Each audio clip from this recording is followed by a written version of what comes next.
Either he continues the war or he preserves the Russian state. But if he tries to do both, the state's going to come apart. That's the choice he has to feel. He doesn't see that. He thinks that he can ride this out. He thinks that he can weather the financial difficulties. He thinks ultimately Ukraine will crack. He thinks that the West is not united. He thinks winter will help him out again this winter. So as you say, he's going to keep going to pursue his vision of rebuilding the Russian Empire until he physically can't do it anymore. Now, in a phone call with a journalist this morning, President Trump said he's not yet decided whether to allow Ukraine to produce Patriot surface-to-air interceptor missiles. This is just 2 days after he met the Ukrainian President, Volodymyr Zelensky, at the White House, and just a couple of weeks after the President Trump seemed to make that offer to President Zelensky with a good deal of fanfare. Kurt Volker now has joined us, the former U.S. ambassador to NATO, former U.S. special envoy for Ukraine negotiations. Ambassador, good to have you here. Thank you so much, John. Great to be with you.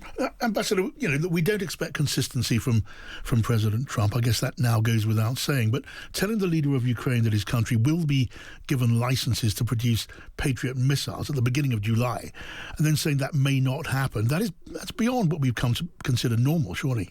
It is. It is what it's what we've come to expect with President Trump. Is he'll come out front and say something, and then the first reaction is that nobody does anything. So he says we're going to do this, but that requires implementation by Pentagon, military, U.S. defense industry. No one knows what to do. Then President Zelensky follows up with him when they had their meeting in the Oval Office this week. And President Trump, I'm sure, says, yeah, I thought we were going to do that. What happened? And then people scramble. And then they give President Trump a briefing that says, oh, it's complicated. Yes. And they say, oh, well, look, there might be tech transfer issues. What if we build a factory and the Russians bomb it? Then that's a complete waste. Maybe we should put it into another country. Which systems are we going to use? The PAC-3 that has some specialized things, maybe just PAC-2. So they confuse the issue, and President Trump now has to give him time to sort it out. I hope behind the scenes, President Trump will continue to exercise leadership and say, no, we need to get this done. There aren't enough of these things. Ukrainians need them. We need them. Israel needs them. Gulf states need them. Let's just produce more.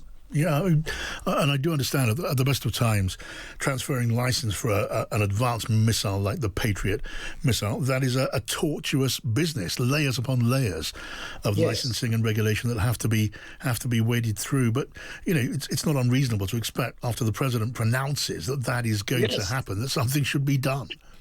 I totally agree, and I think President Trump would feel that way as well if he came out and said it. He expects people to implement it. So I'm sure he got a briefing about the complications. He needs to think about it, and they need to come up with answers. But I also hope that he has that same reaction you described and insists that, no, we need to find a way to get this done.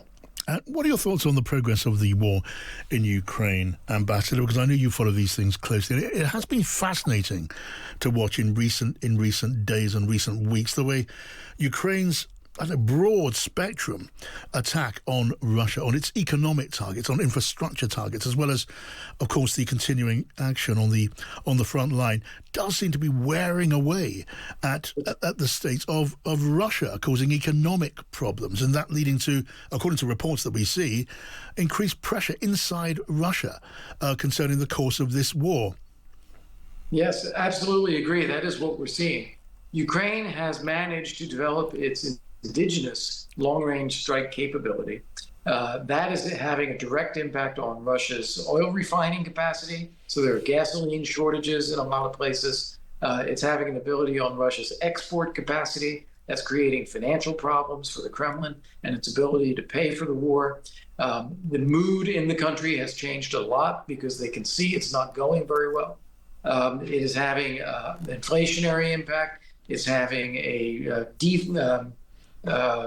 recession impact in terms of growth of the economy.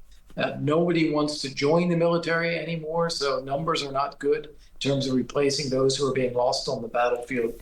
So this has really turned into a negative for Vladimir Putin.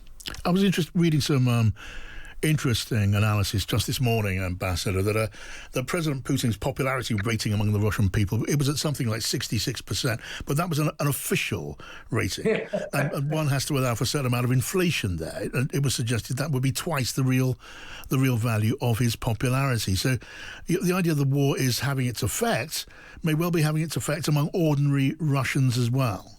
Indeed, indeed. You're absolutely right not to trust polling data about Putin and Putin's popularity in Russia. No one will tell the truth when being asked a question, do you support Vladimir Putin? It's just too dangerous to say what you might actually think. Some of the other questions that sometimes do get asked is, are you optimistic about the direction of the country? Are you optimistic about the direction of the war? And here, people are saying, no, they're not optimistic. That's significant. But we can assume, though, that Putin himself, he's not interested in finding a solution, finding a way out of this war. For him, it is something like a sacred mission.